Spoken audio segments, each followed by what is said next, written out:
नमस्कार मित्रों, मैं हूं आपका दोस्त, आपका साथी पत्रकार दिलीप त्रिपाठी।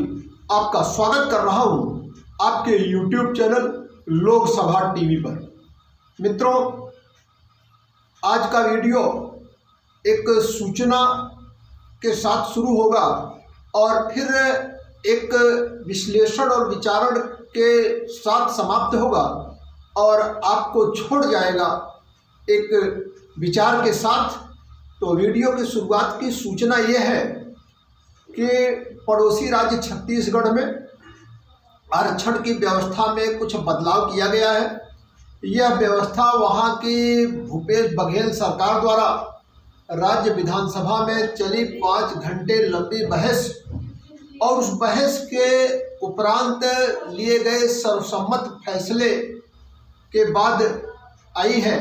वो व्यवस्था क्या है कि वहाँ पे EWS श्रेणी के आरक्षण में इकोनॉमिक वीकर सेक्शन जो है, आर्थिक रूप से पिछड़ा जो वर्ग है, इसके आरक्षण में कटौती की गई। अब ये महज 4% रह जाएगा। पहले ये आप जानते हैं 10% हुआ करता था। इसी के साथ ही वहाँ पे अनुसूचित जाति के आरक्षण में भी कटौती की गई। अनुसूचित जाति के आरक्षण में 3% कटौती की गई। अब ये 16% से घटकर 13% रह जाएगा। साथ ही अदर बैककास्ट, अन्य पिछड़ा वर्ग जो है, इनको और शेड्यूल्ड ट्राइब्स को, अनुसूचित जनजाति को ज़्यादा रिजर्वेशन दिया गया पहले के मुकाबले। अन्य पिछड़ा वर्ग को जो रिजर्वेशन उनका पहले 14% था, अभी उसको 27% कर दिया गया है। जबकि ST आरक्षण में 12% की वृद्धि करते हुए अब उनको 32% रिजर्वेशन दिया गया है। यही नहीं, राज्य में आरक्षण अब कुल 76% हो गया है। कहने का मतलब यह है कि राज्य के शिक्षण संस्थानों में प्रवेश के लिए या राज्य के सरकारी नौकरियों में आरक्षण के लिए अब 76% पद रिजर्व कर लिए गए हैं। केवल 24% पद अनारक्षित रह जाएंगे। छत्तीसगढ़ लोक सेवा अनुसूचित जाति, अनुसूचित जनजाति व अन्य पिछड़ा वर्ग आरक्षण संशोधन विधेयक और छत्तीसगढ़ शैक्षणिक संस्थान प्रवेश में आरक्षण जो है संशोधन विधेयक पेश किया गया और ये दोनों विधेयक पास हो गए। जाहिर सी बात है कि चूंकि छत्तीसगढ़ में आगे चुनाव होने हैं, तो कहीं से किसी राजनीतिक विरोध की या ऐसी कोई बात नहीं है, सर्वसम्मत से पास हो गया। और बिहार में भी अभी आपने समाचारों में सुना होगा, देखा होगा, वहाँ EWS कोटा तो लगभग तो पूरा खत्म ही कर दिया गया। सवाल यह नहीं है कि कहाँ कितना कोटा है, कहाँ क्या है क्या नहीं है, क्योंकि विरोध के कुछ स्वर छत्तीसगढ़ से सुनाई पड़े, लेकिन स्वर थोड़े क्षीण हैं, क्योंकि जो भी कुछ भारत में होता है उसमें राजनीति कहीं न कहीं होती है और राजनीति द्वारा ही वो मुद्दे उठाए संवाचे जाते हैं। तो चूंकि गुजरात में चुनाव है, दिल्ली MCD में चुनाव है, छत्तीसगढ़ में भी सामने चुनाव, दिल्ली MCD के तो आज मतदान चल ही रहा है, गुजरात में कल सेकंड फेज का मतदान हो जाना है। तो इस प्रकार से छत्तीसगढ़ में आगे चुनाव आने वाले हैं, तो कहीं कोई विरोध, कहीं कोई चर्चा, ज़्यादा इसकी कहीं कोई बात नहीं है।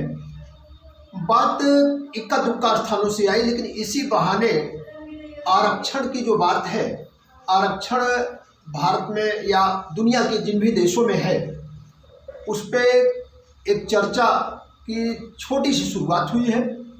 मीडिया में, सोशल मीडिया में कहीं कहीं ये देखने को मिल रहा है। आगे ये चर्चा अगले 2-3-4 दिनों में और तेज होगी, जब चुनाव जिन दिल्ली MCD के या गुजरात के, हिमाचल के रिजल्ट आ जाएंगे, तो हो सकता है चर्चा और आगे हो। लेकिन जो भी चर्चा है, जो भी बात है, उसमें आरक्षण के विषय में थोड़ी सी चर्चा हम लोग भी कर लेते हैं, क्योंकि आज मैंने देखा कि कहीं न कहीं यह चर्चा दबी जुबान से थी जरूर। तो आरक्षण को सबसे पहले तो समझ लिया जाए, आरक्षण होता क्या है।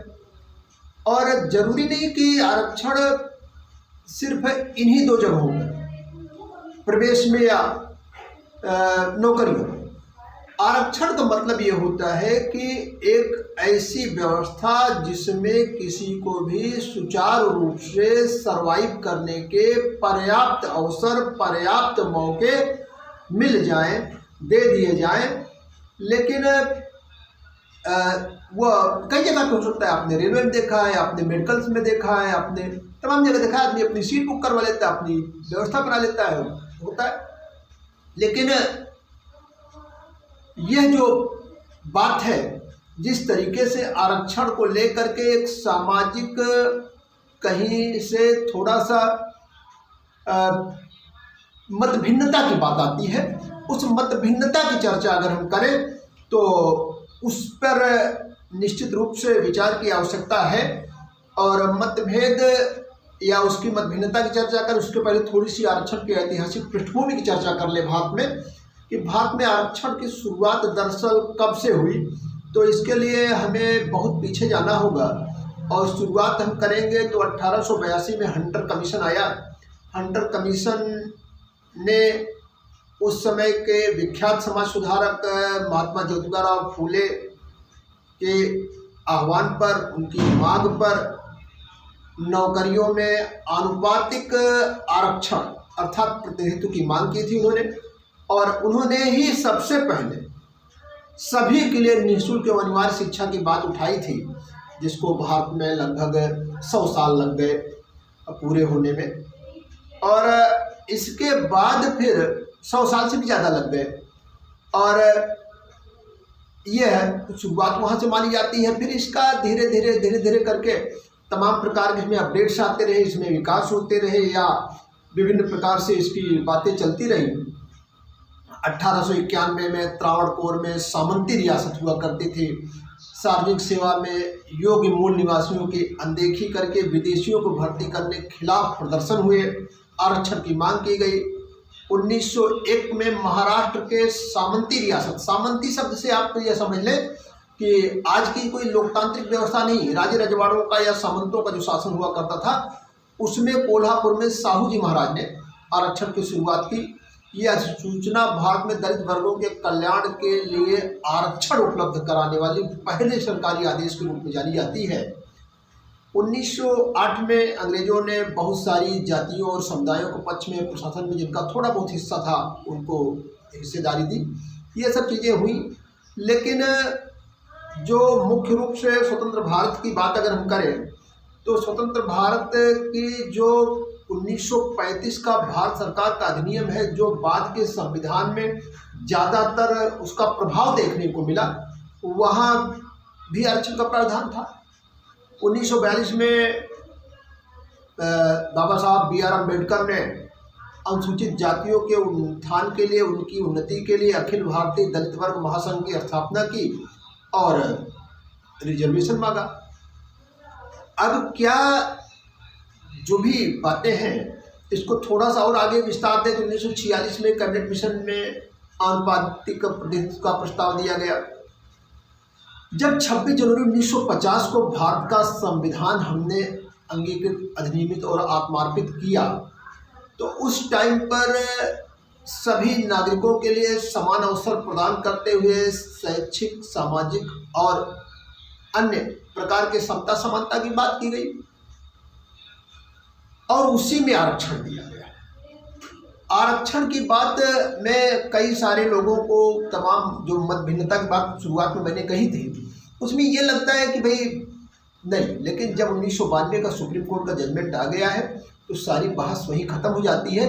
और बहस नैतिक आधार पर भी ख़त्म मानिए कि समाज के उन वर्गों जो समाज की मुख्य धारा में भी नहीं थे, जिनको किसी न किसी कारण से उनके अधिकारों से वंचित किया गया था, चाहे वह खुद ही मुख्य धारा में शामिल होने की मनोदशा गंवा चुके थे, ये जो भी कारण रहे हों, लेकिन यह स्थिति तो थी ही कि आज़ादी के बाद भारत में एक बहुत बड़ी संख्या में ऐसे लोगों का वर्ग था, एक बहुत बड़ी संख्या उन लोगों की थी जो शैक्षिक, सांस्कृतिक, सामाजिक, आर्थिक रूप से पिछड़ेपन का शिकार थे। और ऐसे में जब देश में एक बड़ी आबादी, एक बड़ी संख्या में लोग सरवाइव करने की स्थिति में, बराबरी की स्थिति में नहीं होंगे तो देश के कल्याण की, देश के विकास की और देश के एकता, अखंडता की बात सोचना भी बेमानी हो जाता है। ऐसे में आरक्षण उस टाइम पर देना सर्वथा उचित था और एक व्यवस्था की गई और अच्छी व्यवस्था हुई। भारत में जो आरक्षण व्यवस्था थी वह मुझे लगता है कि दुनिया में सबसे अच्छी तरीके से शुरू हुई। लेकिन अब सवाल यही उठता है कि जो भी कुछ होता है यहाँ पर राजनीति, चूंकि बहुमत का आंकड़ा छूने के लिए या तमाम प्रकार के जो छल छद्म तौर तरीके, हथकंडे, रणनीति, कूटनीति अपनाई जाती है, उसमें यहाँ कोई भी व्यवस्था बहुत पारदर्शी और स्वच्छ तरीके से चल नहीं पाती है। शुरुआत में जिस आरक्षण को केवल 10 साल के लिए किया गया, वह आरक्षण किसी न किसी रूप में हर 10 साल बाद संवैधानिक संशोधन के जरिए बढ़ाया जाता रहा। 1953 में सामाजिक और शैक्षिक रूप से पिछड़े वर्ग की स्थिति का मूल्यांकन करने के लिए काका कालेलकर आयोग का गठन किया गया।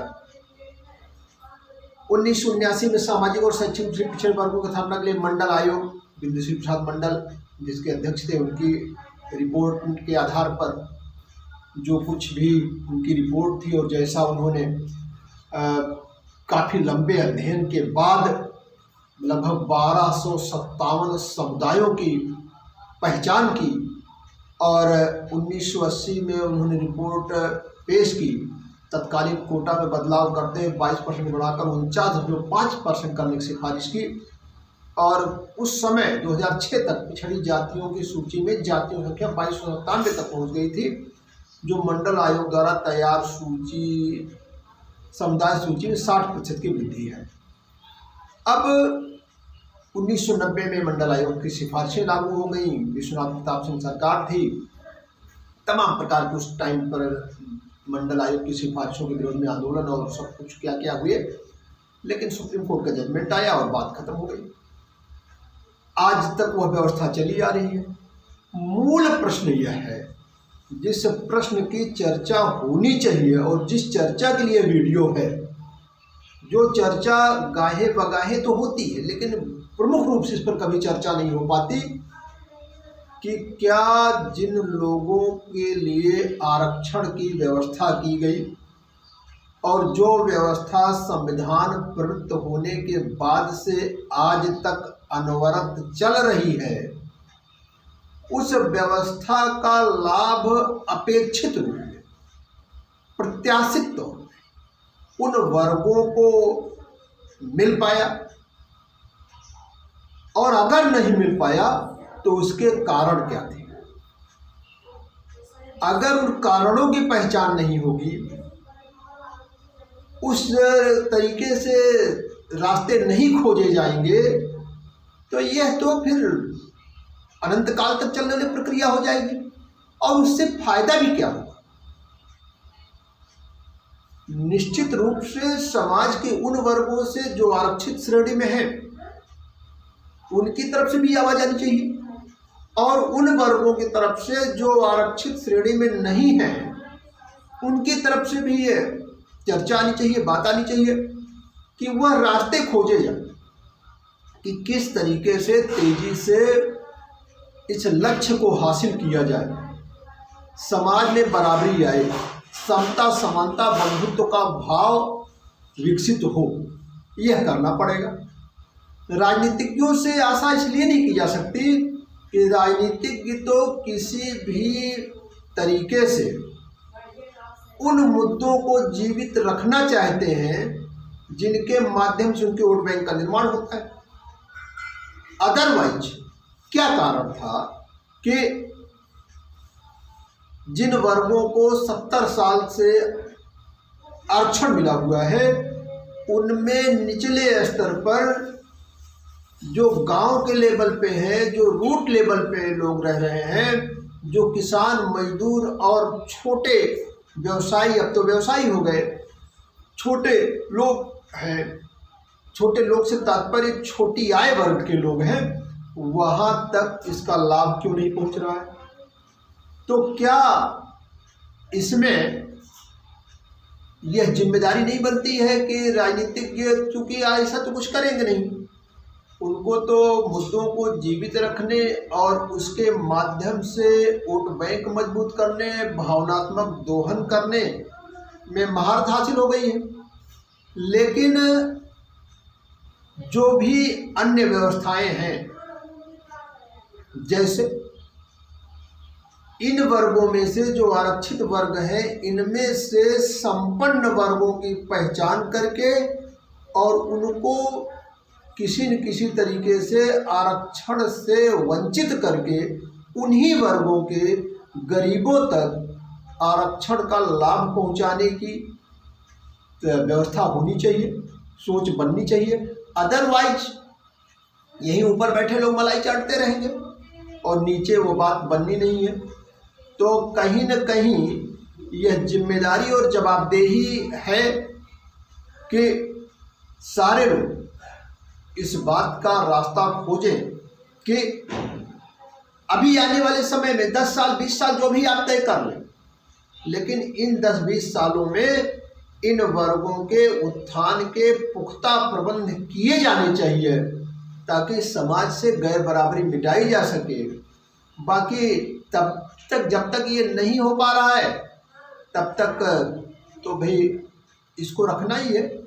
और जो लोग आरक्षण का विरोध करते हैं उनको मैं यह कहना चाहूँगा कि आपकी बात सही हो सकती है, आपके लिए अवसर सीमित होते हैं और वो कष्ट भी आपको होता है, सारा कुछ सही है, लेकिन समाज के लिए जो दाय आपका बनता है वह तो आप ही को देना है और उस दाय को स्वीकार करिए।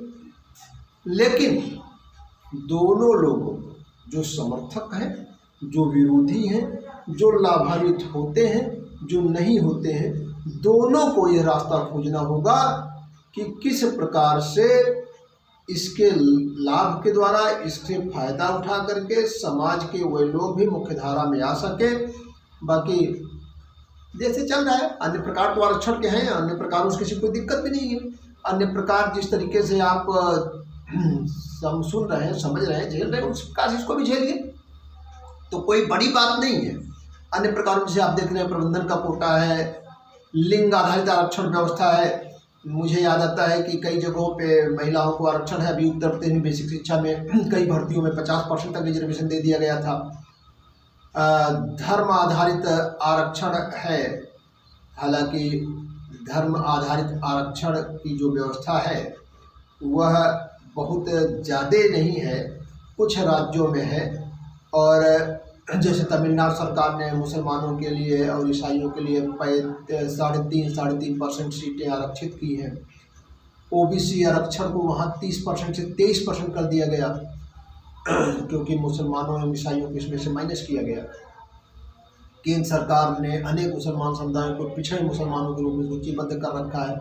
ये सब हैं स्थितियाँ। राज्य अपने निवासियों के, अस्थायी निवासियों के लिए आरक्षण की व्यवस्था करते हैं, अन्य राज्य के लोगों को रोकते हैं। इसी प्रकार से और भी तमाम कैटेगरियाँ हैं। लेकिन मेरा वीडियो बनाने का उद्देश्य और आपके बीच में आने का उद्देश्य यह था कि बिहार या छत्तीसगढ़ में जो कुछ हुआ, आगे अन्य राज्यों में भी जो कुछ इससे संबंधित या इसके एक प्रभाव के रूप में चीज़ें देखने को मिलेंगी, तो वह एक अस्थाई पैटर्न न बने। अस्थाई समाधान खोजने की जिम्मेदारी सरकारें उठाने से रही, राजनीतिक दल उठाने से रहे, क्योंकि सबको वोट की फसल काटनी है।